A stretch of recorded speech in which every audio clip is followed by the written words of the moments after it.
नमस्कार, India news Haryana देख रहे हैं आप और मैं हूं आपके साथ सीमा चौधरी। और चलिए अब रुक करते हैं देश प्रदेश की तमाम खबरों से फटाफट अंदाज में।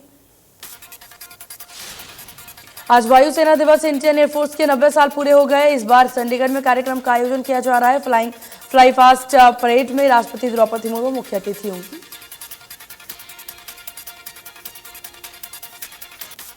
वायुसेना दिवस के मौके पर आयोजित कार्यक्रम में पंजाब और हरियाणा के राज्यपाल और मुख्यमंत्री भी पहुंचेंगे। देश के एयरबेस का इस्तेमाल एयर शो में किया गया।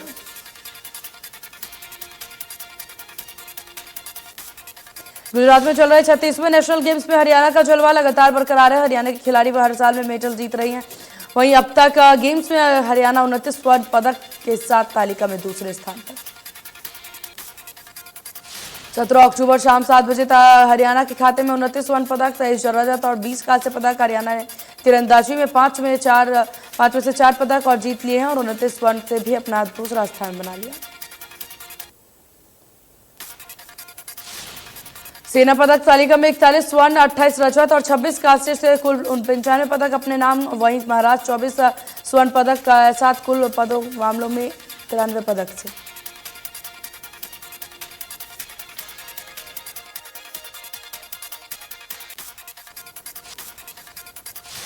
चंडीगढ़ हरियाणा कांग्रेस भवन का नाम बदल दिया गया है। पूर्व सीएम भूपेंद्र सिंह ने पिता स्वर्गीय रणवीर सिंह के नाम से हरियाणा कांग्रेस भवन का नाम होगा।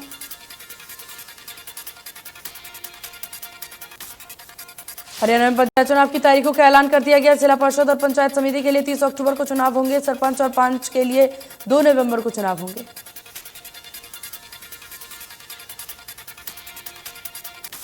पंचायत चुनाव के लिए 8 अक्टूबर को नोटिफिकेशन जारी। 14 से 19 अक्टूबर पर नॉमिनेशन भरे जाएंगे। 20 अक्टूबर को नॉमिनेशन की छंटनी होगी और 21 अक्टूबर तक नॉमिनेशन वापस लिए जाएंगे। पहले चरण में 10 जिलों में चुनाव होंगे। मुख्यमंत्री मनोहर लाल सोनीपत में भगवान वाल्मीकि प्रकट महोत्सव में शामिल हुए और इस दौरान उन्होंने नवनिर्मित समरसता भवन का उद्घाटन भी किया। चौधरी देवीलाल स्टेडियम में आयोजित कार्यक्रम में संतों समेत हजारों लोग भी शामिल हुए। इस मौके पर सीएम ने कहा कि अंत्योदय के माध्यम से हरियाणा के हर परिवार का डाटा लेकर स्थिति के बारे में जानकारी इकट्ठा करके योजना बनाकर परिवार पहचान पत्र बना रहे हैं। मुख्यमंत्री ने कहा पहले जो एडहॉक कमेटी बनी थी इसमें 41 मेंबर थे, जिसके बाद 18 महीने का समय दिया गया था और उस समय कोई ऐसा प्रावधान नहीं किया गया था जो इमरजेंसी में अगर किसी और कारण से टाइम लेफ्ट हो जाए तो नई कमेटी नहीं बनी थी। सीएम ने कहा कि हमारे सरकार की योजना बना रखी है कि संत महापुरुषों के विचारों का प्रचार प्रसार किया जाएगा, जैसे कि आज भी महर्षि वाल्मीकि जी की जयंती गोहाना में मनाई जा रही है, जिससे जितने भी महापुरुष हैं उनकी जयंती खुद सरकार मना रही है। जेजेपी से निष्कासित होने के बाद पूर्व सीपीएस अनीता यादव ने बेटे सम्राट यादव के साथ कांग्रेस में वापसी कर लिया। अनीता यादव चंडीगढ़ में पूर्व मुख्यमंत्री भूपेंद्र सिंह हुड्डा की मौजूदगी में कांग्रेस में हुई शामिल। प्रदेश अध्यक्ष उदय भान और पूर्व मुख्यमंत्री भूपेंद्र सिंह हुड्डा की मौजूदगी में आज आदमपुर उपचुनाव को लेकर के चर्चा की गई और इस बैठक में आज के बाद अनीता यादव के साथ ही कई इनेलो और जजपा के कई नेताओं ने कांग्रेस का दामन थामा। आदमपुर चुनाव से पहले कांग्रेस ने एक बैठक की और बैठक के बाद नेता प्रतिपक्ष भूपेंद्र सिंह हुड्डा ने कहा कि कांग्रेस पार्टी के कार्यकर्ताओं में भारी जोश है। आदमपुर का चुनाव कांग्रेस ही जीतेगी। कांग्रेस प्रदेश अध्यक्ष उदय भान ने कहा कि प्रदेश में कांग्रेस का कुनबा बढ़ रहा है और आज भी अलग अलग पार्टियों से 18 प्रमुख पदाधिकारी शामिल हुए हैं और आदमपुर चुनाव के लिए हर बूथ पर हमारी सेना तैयार। चंडीगढ़ में हरियाणा प्रदेश प्रभारी और राज्यसभा सांसद विप्लव कुमार देव ने विधानसभा अध्यक्ष ज्ञानचंद गुप्ता से की मुलाकात। अपने निवास पर वो शिष्टाचार भेंट भी की। हरियाणा के डिप्टी सीएम दुष्यंत चौटाला ने 50 लाख की लागत से नरवाना उचाना हलके के 10 गांव में बनी जननायक देवीलाल मॉडर्न लेबोरेटरी का उद्घाटन किया।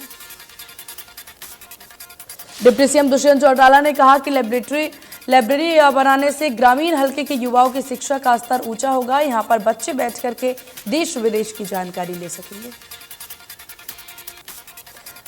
पंचायत चुनाव को लेकर डिप्टी सीएम ने कहा कि चुनाव की तारीखों का ऐलान हो गया है और पार्टी को कैसे चुनाव लड़ना है इसके लिए जल्द ही अजय चौटाला के आदेशानुसार बैठक कर फैसला लिया जाएगा। यमुनानगर में वन विभाग के कार्यालय का उद्घाटन करने के बाद मीडिया से बातचीत करते हुए मंत्री कर्मपाल गुर्जर ने बताया कि यह बिल्डिंग काफी पुरानी थी, जिसके स्थान पर नई बिल्डिंग का निर्माण किया गया है, जिस पर 72 लाख की लागत आई है। आदमपुर उपचुनाव को लेकर कर्मपाल गुर्जर ने कहा कि बीजेपी भारी मार्जिन से जीतेगी। उन्होंने बताया कि पंचायती चुनाव के लिए भी बीजेपी की पूरी तैयारी। सांसद कार्तिकेय शर्मा रोहतक के महम पहुंचे हैं, जहां उन्होंने 24वीं ब्राह्मण सेवा समिति ने सांसद कार्तिकेय शर्मा को पगड़ी पहनाकर सम्मानित किया। इस कार्यक्रम को संबोधित करते हुए कार्तिकेय शर्मा ने कहा कि जिस तरह की समाज सेवा की सोच को लेकर के पंडित विनोद शर्मा ने समाज के लिए और 36 बिरादरी के लोगों के लिए विकास का काम किया है। प्रदेश खेल मंत्री संदीप सिंह ने टीके निवास स्थान पर स्थित कार्यालय पर आयोजित जनता दरबार के दौरान लोगों की समस्याएं सुनी और लापरवाह अधिकारियों की क्लास लगाई। हरियाणा के खेल एवं युवा मामले मंत्री सरदार संदीप ने कहा कि जनता के कामों को लटकाने वाले अधिकारियों को किसी भी हाल में बख्शा नहीं जाएगा। ऐसे अधिकारियों पर गाज गिर सकती है। हिसार की आदमपुर विधानसभा सीट के उपचुनाव में सत्येंद्र सिंह आम आदमी पार्टी के उम्मीदवार हो गए। शुक्रवार को हरियाणा प्रभारी सांसद सुधीर गुप्ता ने इसकी घोषणा की। सत्येंद्र सिंह बीजेपी छोड़ 2019 में आप में शामिल हुए थे और इस कार्यक्रम में अरविंद केजरीवाल को हिसार आना था, लेकिन वो दौरा कैंसिल हो गया। अंबाला के मंजी साहिब गुरुद्वारा से हरियाणा सिख गुरुद्वारा कमेटी बनाए जाने के विरोध में पताका रोष मार्च अमृतसर के लिए निकाला गया। रोष मार्च में एसजीपीसी और अकाली दल के कार्यकर्ताओं ने हिस्सा लिया। इस दौरान एसजीपीसी ने कहा कि सिखों को तोड़ने की राजनीतिक साजिश है। सिख सिर्फ अकाल तख्त साहिब को मानते हैं। बता दें कि हरियाणा सिख गुरुद्वारा प्रबंधक कमेटी बनाए जाने की मांग पर हाल ही में सुप्रीम कोर्ट ने मोहर लगाई। फतेहाबाद में 25 सितंबर को हुई भारी बरसात के बाद खराब हुई फसल की मुआवजे की मांग को लेकर के आज किसानों ने लघु सचिवालय में नारेबाजी की और एसडीएम को मुख्यमंत्री और डीसी के नाम का ज्ञापन सौंपा। किसान नेता मनदीप नथवान ने कहा कि 11 अक्टूबर को पूरे जिले के किसान फतेहाबाद के लोग सचिवालय में एकत्र होकर के मुआवजा मिलने तक अनिश्चितकालीन धरना शुरू करेंगे। बहादुरगढ़ नगर परिषद के कर्मचारियों ने शहीद brigadier Hoshiyar Singh metro station और ताऊ देवीलाल पार्क के पास अवैध दुकानों को हटाने का काम किया। साथ ही रेडी लगाने वालों को भी चेतावनी देकर के हटाया। ताऊ देवीलाल पार्क के साथ मेट्रो स्टेशन के पास लोगों ने बांस की लकड़ियों के सहारे काफी सारी अवैध दुकानें बना रखी थी। इतना ही नहीं, काफी सारे रेडी वाले भी यहां रेडी लगा करके सामान बेचते थे। नगर परिषद के ईओ जनरल सिंह ने अवैध दुकानों को रेडी लगाने वालों को चेतावनी दी और दोबारा यहां पर अतिक्रमण करने की कोशिश न करें। रादौर में एक बार फिर मौसम खराब होने की आशंका के चलते किसानों ने धान कटाई में तेजी ला दी है, जिसके बाद मंडियां धान की आवक से अटने लगी है। किसानों को अपने फसल में डालने के लिए कड़ी मशक्कत करनी पड़ रही है। मेवात में मोस्ट वांटेड बदमाश जयकम ने पुलिस के सामने सरेंडर किया। जयकम के खिलाफ अवैध हथियार के बल पर डंपर को लूटने समेत कई संगीन मामले दर्ज थे। हरियाणा विद्यालय शिक्षा बोर्ड के नए अध्यक्ष पी यादव ने आज अपना कार्यभार संभाल लिया है। इसके पूर्व उन्होंने बोर्ड की लॉबी में स्थापित मां सरस्वती की पूजा अर्चना की।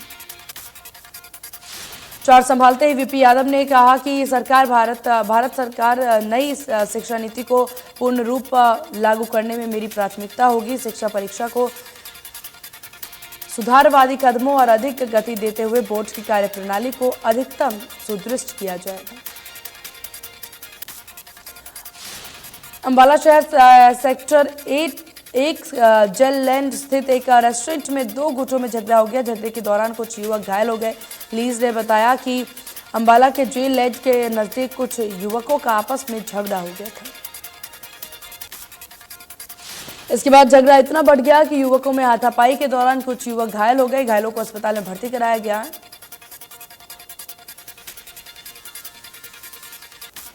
पानीपत सोनाली रोड पर टीटी की पहले लाठी डंडे से पीटा गया, बाद में चाकू मार करके हत्या कर दी गई और इसके बाद उसके साथी गंभीर रूप से घायल हो गए। बताया जा रहा है कि सभी लोग एक्टिवा पर सवार होकर के आए थे। रास्ता देने को लेकर के पूरा विवाद हुआ। टोहाना में आईटीआई के पाइपलाइन में एक सांप घुस गया, जिसकी सूचना छात्रों ने वन्य विभाग को दी। मौके पर पहुंची वन्य विभाग की टीम ने सांप को पकड़ा। रोहतक में शराब पीकर के युवक कोच परिसर में जमकर हंगामा किया। सूचना मिलने पर पुलिस पहुंची। पुलिस ने आरोप लगाया कि उनके साथ भी युवकों ने बदसलूकी की। साइबर सिटी गुरुग्राम में एक बार फिर से ताबड़तोड़ गोलियां चली है। अर्जुन नगर की गली नंबर 5 में एक युवक को गोली मार दी गई। स्कूटी पर सवार होकर के 3 युवक आए और युवक को गोली मार करके फरार हो गए।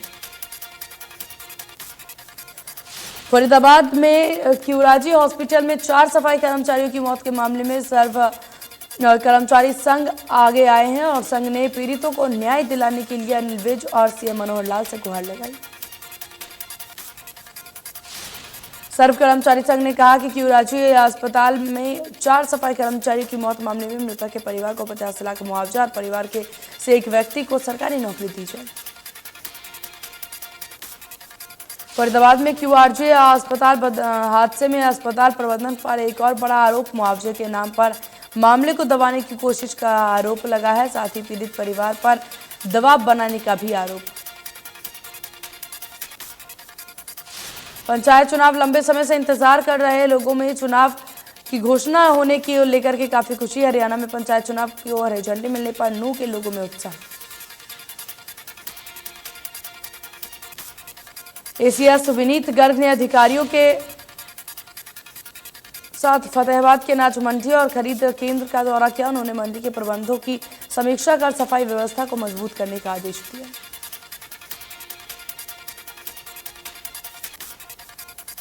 एसीएस विनीत गर्ग ने अधिकारियों के साथ फतेहाबाद के अनाज मंडी सहित खरीद केंद्रों का दौरा किया और जिला के अधिकारियों और खरीद एजेंसी के प्रबंधकों के साथ बैठक का समीक्षा ली।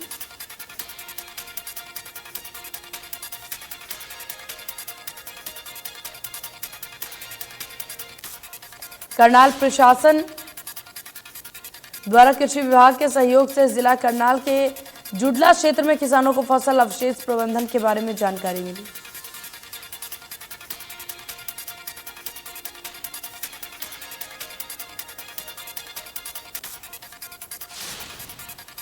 किसानों को उन्होंने कहा कि अब किसान काफी जागरूक हुए हैं। पिछले साल के मुकाबले पराली में आग लगाने के मामले में काफी कमी आई है।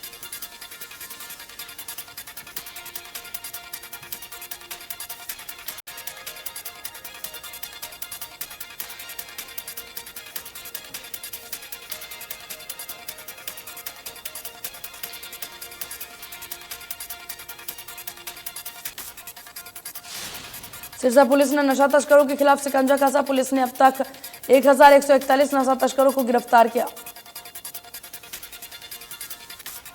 सिरसा में 2022 में नशा तस्करों के कब्जे से भारी मात्रा में नशीला पदार्थ बरामद। अब तक जिले में 5162 किलो डोडा पोस्ट, 6 किलो 770 ग्राम हेरोइन बरामद।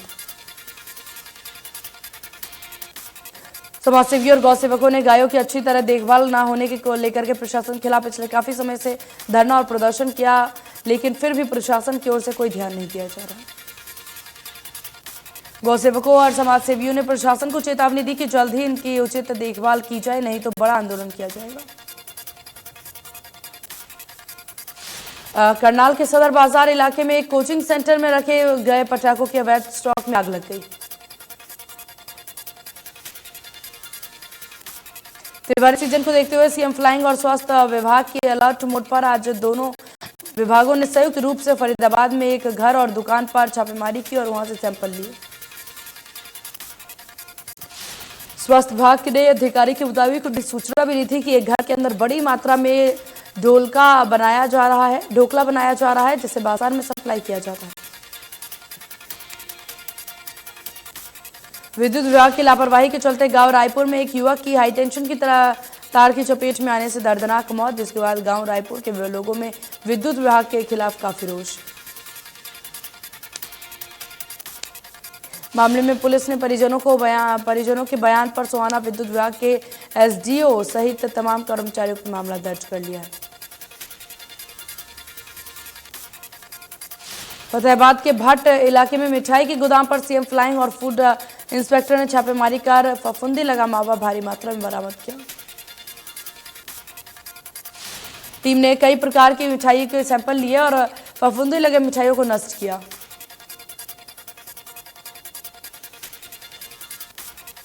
त्योहारों के सीजन को देखते हुए फूड सेफ्टी विभाग और सीएम फ्लाइंग की टीम अलर्ट मोड पर, जिसको लेकर के आज शहर के सुनारिया चौक पर एक मिठाई की दुकान पर छापा मारा गया।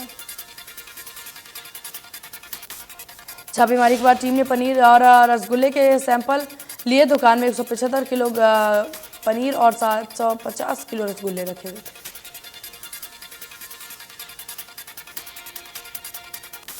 कुरुक्षेत्र के उपमंडल शाहबाद में साइबर क्राइम पर आधारित राहगीर कार्यक्रम का आयोजन किया गया।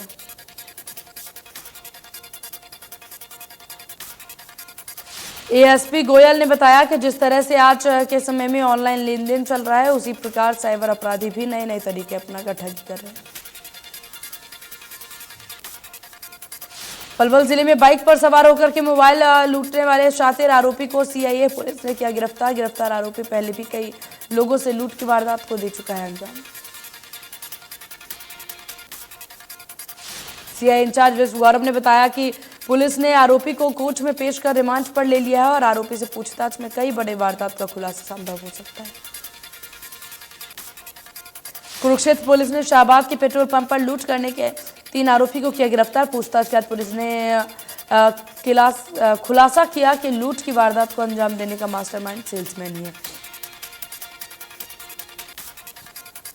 बढ़ते हुए साइबर क्राइम को रोकने के लिए बच्चों को जागरूक करने के उद्देश्य से अब हरियाणा के स्कूलों में साइबर ठगी के बारे में बच्चों को जागरूक किया जाएगा।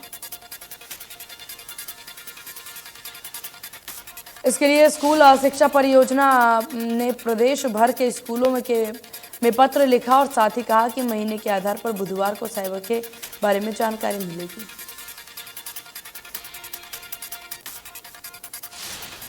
राजद सुप्रीमो की मुश्किलें बढ़ती जा रही। सीबीआई ने लालू यादव के खिलाफ चार्जशीट दाखिल कर लिया है। चार्जशीट में सीबीआई ने लालू प्रसाद के अलावा राबड़ी देवी और अन्य 14 को आरोपी बनाया है। सीबीआई की विशेष अदालत में दायर चार्जशीट में रेलवे के एक पूर्व महाप्रबंधक का नाम भी आरोपी के तौर पर है। कांग्रेस के पूर्व अध्यक्ष और सांसद राहुल गांधी की कन्याकुमारी से कश्मीर तक की 5 महीने चलने वाली भारत जोड़ो यात्रा के 1 महीने पूरे हो गए हैं और 7 सितंबर को राहुल गांधी ने कन्याकुमारी से इसकी शुरुआत की थी। सपा सुप्रीमो मुलायम सिंह यादव उनके बेटे अखिलेश यादव से मुलाकात कर राजनाथ गुरुग्राम मेदांता हॉस्पिटल पहुंचे। वहां पर उन्होंने बाकी लोगों से भी मुलाकात की। रक्षा मंत्री राजनाथ सिंह ने करीबन 30 मिनट चली मुलाकात के बाद दिल्ली को रवाना हुए। मुलायम सिंह पिछले कई दिनों से अस्पताल में भर्ती। साल 2022 के नोबेल शांति पुरस्कार की शुक्रवार 7 अक्टूबर को घोषणा की गई और इस बार ये पुरस्कार एक मानवाधिकार कार्यकर्ता समेत 2 संस्थाओं को मिल रहा है। नॉर्वेजियन नोबेल समिति ने बेलारूस के मानवाधिकार कार्यकर्ता एलेस बिलियानित्स्की, रूसी मानवाधिकार संगठन मेमोरियल और यूक्रेन के मानवाधिकार संगठन सेंटर फॉर सिविल लिबर्टीज को नोबेल शांति पुरस्कार से नवाजा। उत्तर प्रदेश स्थित वाराणसी में जिला अदालत ने कथित शिवलिंग की कार्बन डेटिंग जाने की याचिका पर जिला अदालत का फैसला टल गया।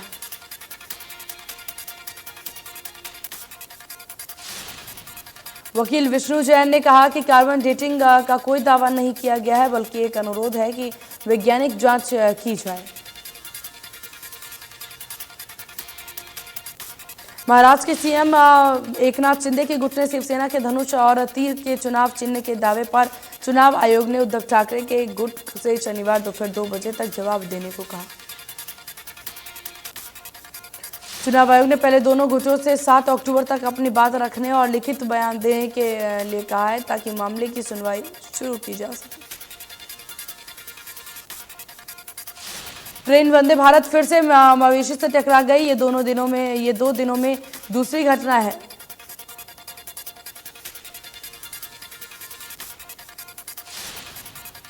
रेलवे ने बताया कि गांधीनगर से मुंबई जाते समय कंजौरी और आनंद स्टेशन के बीच यह हादसा हुआ है। हादसे में ट्रेन के अगले हिस्से को मामूली नुकसान हुआ। मुंबई में शुक्रवार को हुई भारी बारिश के बीच भारत मौसम विभाग ने शहर और आसपास के जिलों ठाणे, पालघर और कोंकण में अगले 2 दिनों तक येलो अलर्ट किया जारी। आईएमडी ने शुक्रवार और शनिवार को अलग अलग स्थानों पर आकाशीय बिजली गिरने, हल्की सी बारिश होने की संभावना की व्यक्त। आदिपुरुष का टीजर हुआ रिलीज, तब से इस जमकर विवाद छिड़ गया और अब पौराणिक टीवी सीरियल रामायण में लक्ष्मण का किरदार करने वाले दिग्गज अभिनेता सुनील लहरी ने भी फिल्म आदिपुरुष की टीजर की आलोचना की।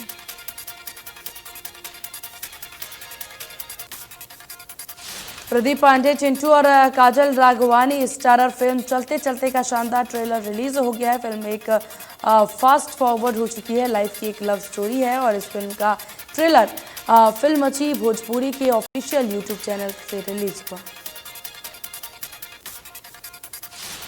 सेलिब्रिटी डांस रियलिटी शो झलक दिखला जा 10 के आने वाले एपिसोड्स में अनु मलिक की बेटी अदा को पार्टिसिपेट करते देखा जा सकता है। अटकलें हैं कि किली पॉल, श्रुति झा, निशांत भट्ट के साथ अदा मलिक भी डांस शो का हिस्सा बन सकती हैं। हाउसफुल 5 के स्क्रिप्ट पर काम जारी है और साजिद नाडियावाला इस फिल्म में अक्षय कुमार, जॉन अब्राहम, अभिषेक बच्चन, बॉबी देओल और रितेश देशमुख के साथ लाने वाले हैं। इस फिल्म से जुड़े एक सूत्र ने बताया कि साजिद हाउसफुल फ्रेंचाइजी के 5वें भाग के लिए कड़ी मेहनत कर रहे हैं। वे चाहते हैं कि सभी भूमिकाओं को समान न्याय मिले। आर्या की जबरदस्त सफलता के बाद सुष्मिता सेन एक और धमाकेदार वापसी करने जा रही है। एक्ट्रेस ने अपनी अपकमिंग वेब सीरीज ताली का खुलासा किया। इस वेब सीरीज में सुष्मिता एक ट्रांसजेंडर कंपेनर गौरी सावंत की भूमिका निभाएंगी। सुष्मिता ने सीरीज से अपना पहला लुक साझा करने के लिए इंस्टाग्राम पर एक पोस्ट शेयर किया। फीफा ने वर्ल्ड लाइट द स्काई में शामिल किया गया है और इस गाने में डांस करती और गाना गाती नजर आ रही हैं।